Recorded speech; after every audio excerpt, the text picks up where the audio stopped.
आप अपने बिजनेस के लिए एक वेबसाइट बनवाने जा रहे हैं, लेकिन आप इस चीज़ में कंफ्यूज है कि किस प्लेटफॉर्म में बनवाई जाए। अब इतने सारे वेब बिल्डर्स हैं और उसके अलावा वेबसाइट को बिल्ड करने के लिए टेक्नोलॉजीज हैं। आप लोग कंफ्यूज हैं कि किस टेक्नोलॉजी पे वेबसाइट को बनवाया जाए। तो आज की वीडियो में हम डिस्कस करेंगे कि कौन सा प्लेटफॉर्म आपके बिजनेस के लिए सूटेबल रहेगा। मैं हूं जहीर और उम्मीद करता हूं आप सब लोग खैर आफियत से होंगे। मोस्ट ऑफ द टाइम आप अपनी बिजनेस के लिए, अपनी कंपनी के लिए वेबसाइट बनवाने के लिए जाते हैं तो आपसे जो डेवलपर होता है वो डिफरेंट टाइप्स के क्वेश्चन पूछता है कि आपने अपनी वेबसाइट को किस प्लेटफॉर्म पे बनवाना है। आप लोगों को बहुत से प्लेटफॉर्म बता दिए जाते हैं, लेकिन आप उसमें कंफ्यूज होते हैं कि किस प्लेटफॉर्म पे बनवाई जाए। तो आज इस वीडियो में मैं आप लोगों के साथ डिफरेंट प्लेटफॉर्म्स के बारे में डिस्कस करूंगा कि आपकी वेबसाइट आपको किस प्लेटफॉर्म पे बनवानी चाहिए। और इस वीडियो में मैं आप लोगों को आपके बिजनेस की नेचर को देखते हुए आपको सजेस्ट करूंगा कि कौन सा प्लेटफॉर्म आपकी बिजनेस के लिए सूटेबल रहेगा। तो इस लिस्ट में से सबसे पहले नंबर पे जो बिल्डर है वो है Wix.com। Wix.com भी एक बिल्डर है जहाँ पे आप लोग अपनी वेबसाइट क्रिएट कर सकते हैं। अगर आप लोगों के पास अगर इतना ज़्यादा टेक्निकल नॉलेज नहीं भी है तो आप उसमें खुद से भी वेबसाइट क्रिएट कर सकते हैं। मतलब आप अगर चाहते हैं कि आप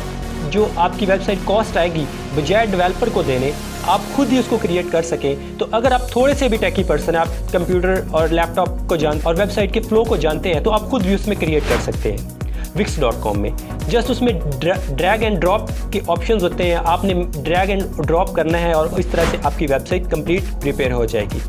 और साथ साथ सारा गाइड भी करते हैं कि आप अपनी वेबसाइट को कैसे क्रिएट कर सकते हैं और नेक्स्ट स्टेप आपने क्या करना है, नेक्स्ट स्टेप क्या करना है। तो इस तरह से आप अपनी वेबसाइट को फुल फ्लैज वहाँ पे क्रिएट कर सकते हैं। अब Wix.com के अंदर आप अपनी वेबसाइट क्रिएट कर लेते हो, कुछ दिनों के लिए वो फ्री होती हैं। आपका वो जो वर्जन होता है वो ट्रायल पे चल रहा होता है, लेकिन उसके बाद आप लोगों ने उसको पे करना होता है एंड देन आपकी वेबसाइट जो है वो लॉन्ग टाइम सस्टेन रहती है उसके ऊपर। अब Wix के अंदर आपके पास कोई ज़्यादा डिज़ाइन फ्रीडम नहीं है। आप उसमें लिमिटेड रिसोर्सेज के अंदर रह के डिज़ाइन कर सकते हैं। आप उसके अंदर अपनी मर्जी से कस्टमाइज डिज़ाइन नहीं कर सकते, क्योंकि Wix.com जो है वो आप लोगों को एक टेम्पलेट प्रोवाइड करता है। आपने टेम्पलेट के अंदर अपना कंटेंट वगैरह चेंज करना होता है और अपनी अकॉर्डिंग जो आपकी प्रोडक्ट्स वगैरह हैं या आपकी जो सर्विसेज हैं वो मेंशन करनी होती है। आपके पास कोई ज़्यादा डिज़ाइन फ्रीडम नहीं है उसमें, आप उसमें अपनी मर्जी से अपना डिज़ाइन कस्टमाइज नहीं कर सकते। अब नेक्स्ट जो प्लेटफॉर्म है वो है वेबफ्लो। वेबफ्लो के अंदर भी आप अपनी वेबसाइट क्रिएट कर सकते हैं। ये भी बिल्कुल Wix की ही तरह है। आप इसमें भी ड्रॉप एंड ड्रैग करते हैं और बटन्स और सेक्शंस ऐड करते हुए आप कंप्लीट अपनी वेबसाइट बना सकते हैं। ये भी आप लोगों का इनिशियली फ्री होता है और देन जब आप लोगों ने अपनी वेबसाइट को लॉन्ग टाइम के लिए सस्टेन करना होता है तो आप लोगों को कुछ पैसे पे करने होते हैं और आपकी वेबसाइट जो है वो सस्टेन रहती है। बिल्कुल Wix.com की तरह इसमें भी आप लोगों के पास कोई डिज़ाइन फ्रीडम नहीं है। आप इसमें जो आपको टेम्पलेट्स दिए जाते हैं आप उन्हीं को कस्टमाइज़ करके आप उसमें अपना एक वेबसाइट डिज़ाइन करते हैं और अपनी वेबसाइट को सस्टेन करते हैं। अगेन अगर आप लोग अपनी वेबसाइट के अंदर कुछ इन्फॉर्मेशन शो करवाना चाह रहे हैं और उसमें डे टू डे चेंजिंग्स नहीं है तो आप लोगों के लिए ये प्लेटफॉर्म भी सूटेबल है, आप इसमें भी बनवा सकते हैं। नेक्स्ट जो हमारे पास प्लेटफॉर्म है वो है Shopify। अब Shopify भी एक वेब बिल्डर है जिसको यूज़ करते हुए आप अपना एक ई-कॉमर्स स्टोर क्रिएट कर सकते हैं।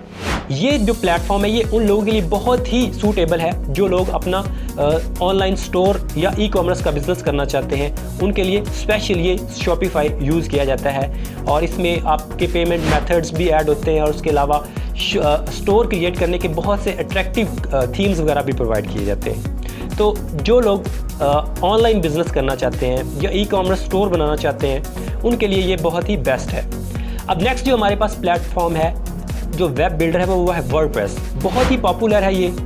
इसके अंदर आप अपनी वेबसाइट क्रिएट कर सकते हैं। इवन दो 70% जो वेबसाइट्स आप लोग देखते हैं वो वर्डप्रेस के अंदर ही बनी होती हैं। इसमें आप लोग अपनी मर्ज़ी से डिज़ाइन सेलेक्ट कर सकते हैं। आपके पास डिज़ाइन फ्रीडम होता है, आप जिस तरह से मर्ज़ी कस्टमाइजेशन करना चाहें कर सकते हैं। बेसिकली ये भी हमारे पास एक CMS होता है जो कि बिल्कुल फ्री है। आप इसके अंदर अपनी मर्ज़ी से कस्टमाइजेशन कर सकते हैं। इसके लिए आप पिछले जितने भी मैंने आपको प्लेटफॉर्म बताए हैं उसमें आप लोगों के पास कोई इतना टेक्निकल नॉलेज नहीं भी है तो आप उसको क्रिएट कर सकते हैं अपनी वेबसाइट को। वर्डप्रेस में आप लोगों के पास थोड़ा टेक्निकल नॉलेज होना ज़रूरी है, देन आप अपनी वेबसाइट क्रिएट कर सकते हैं और उसको लॉन्ग टाइम सस्टेन कर सकते हैं। इसमें आप लोगों को बहुत से प्लगइन्स दिए जाते हैं जो आपकी वेबसाइट की फंक्शनैलिटी को मज़ीद बढ़ाते हैं। जिस तरह से आप सोशल मीडिया के लिंक्स वगैरह इंटीग्रेट कर सकते हैं और इसके अलावा अपनी वेबसाइट के अंदर ई कॉमर्स स्टोर के लिए WooCommerce प्लगइन यूज़ कर सकते हैं और मल्टीपल प्लगइन्स हैं, थाउजेंड्स में प्लगइन्स हैं जो आप यूज़ कर सकते हैं और अपनी वेबसाइट की फंक्शनैलिटी को इन्हेंस कर सकते हैं। नेक्स्ट अगर हम बात करें तो नेक्स्ट है हमारे पास, आप चाहते हैं आप एक नया स्टार्टअप स्टार्ट करने जा रहे हैं और आपकी रिक्वायरमेंट्स जो हैं वो बिल्कुल डिफरेंट है, तो उसके लिए आप कस्टम कोडिंग के थ्रू भी वेबसाइट डेवलप करवा सकते हैं। कस्टम कोडिंग के थ्रू अगर वेबसाइट डेवलप करवानी तो आप लोगों को डेफिनेटली एक फ्रीलांसर हायर करना पड़ेगा या किसी भी डिजिटल मार्केटिंग एजेंसी के पास जाना पड़ेगा जो वेबसाइट क्रिएट करते हैं। उसमें डिफरेंट टेक्नोलॉजीज़ हैं, डिफरेंट लैंग्वेज हैं जिसमें वेबसाइट क्रिएट की जाती है।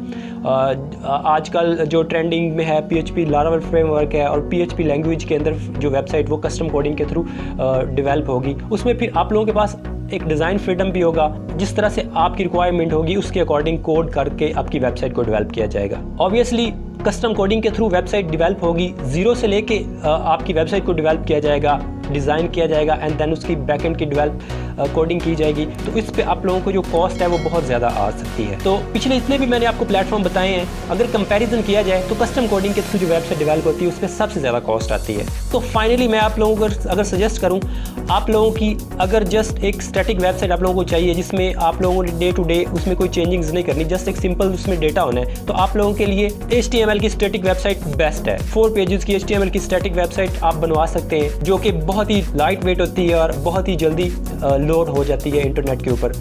और इसमें कुछ डोमेन और होस्टिंग का भी रोल होता है आप लोगों की वेबसाइट को रैंक करने में, और उसके अलावा आप लोगों की वेबसाइट को मज़ीद जल्दी लोड करने में। तो मुख्तलिफ होस्टिंग प्रोवाइडर हैं जहाँ से आप अपनी वेबसाइट के लिए होस्टिंग प्रोवाइड कर सकते हैं, जिस तरह से होस्टिंगर है, GoDaddy है, domain.pk से भी आप परचेज कर सकते हैं।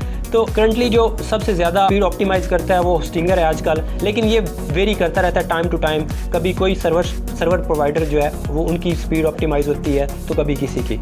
तो होपफुली इस वीडियो को देखने के बाद आप लोगों की ये कन्फ्यूजन जो है वो क्लियर हो चुकी होगी कि आपके बिजनेस को कौन सा प्लेटफॉर्म सूट करता है। तो इसके अलावा अगर मज़ीद इन्फॉर्मेशन चाहिए तो आप नीचे कमेंट भी पूछ सकते हैं। इससे पहले अगर चैनल को सब्सक्राइब नहीं किया आप लोगों ने तो चैनल को सब्सक्राइब कर लें। मैं हर वीक एक न्यू इन्फॉर्मेटिव वीडियो के साथ हाजिर होता हूँ। तो आज की वीडियो के लिए इतना ही, मिलते हैं किसी नेक्स्ट वीडियो में, तब तक के लिए अल्लाह हाफिज़।